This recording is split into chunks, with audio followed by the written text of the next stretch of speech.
Now, faith is the assurance of things hoped for, the conviction of things not seen.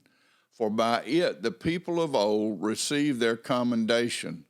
By faith, we understand that the universe was created by the Word of God, so that what is seen was not made out of things that are visible. By faith, Abel offered to God a more acceptable sacrifice than Cain, through which he was commended as righteous, God commending him by accepting his gifts. And through his faith, though he died, he still speaks.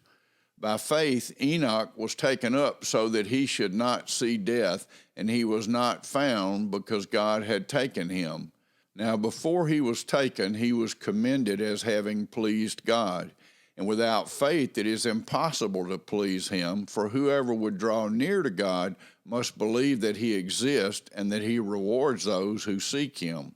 By faith, Noah, being warned by God concerning events as yet unseen, in reverent fear constructed an ark for the saving of his household. By this he condemned the world and became an heir of the righteousness that comes by faith. By faith, Abraham obeyed when he was called to go out to a place that he was to receive as an inheritance.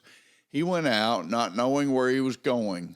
By faith, he went to live in the land of promise, as in a foreign land, living in tents with Isaac and Jacob, heirs with him of the same promise. For he was looking forward to the city that has foundations, whose designer and builder is God. By faith, Sarah herself received power to conceive, even when she was past the age, since she considered him faithful who had promised. Therefore, from one man, and him as good as dead, were born descendants, as many as the stars of heaven, and as many as the innumerable grains of sand by the seashore.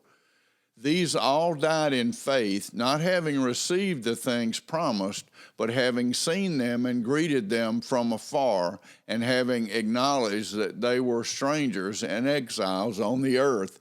For people who speak thus make it clear that they are seeking a homeland.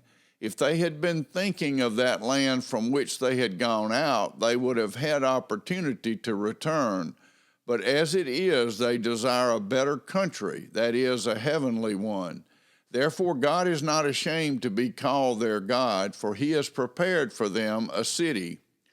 By faith, Abraham, when he was tested, offered up Isaac, and he who had received the promises was in the act of offering up his only son, of whom it was said, "Through Isaac shall your offspring be named." He considered that God was able even to raise him from the dead, from which, figuratively speaking, he did receive him back.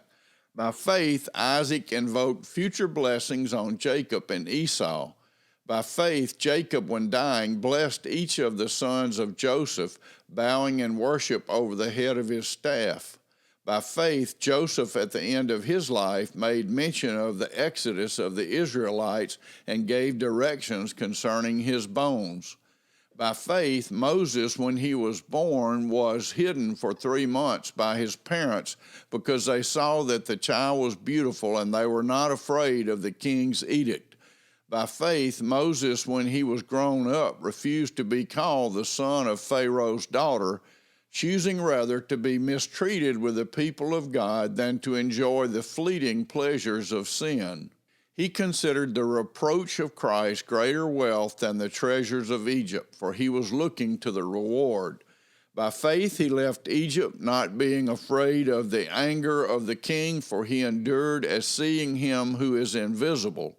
By faith he kept the Passover and sprinkled the blood, so that the destroyer of the firstborn might not touch them.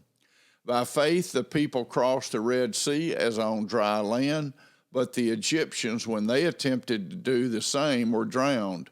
By faith the walls of Jericho fell down after they had been encircled for 7 days. By faith Rahab the prostitute did not perish with those who were disobedient, because she had given a friendly welcome to the spies.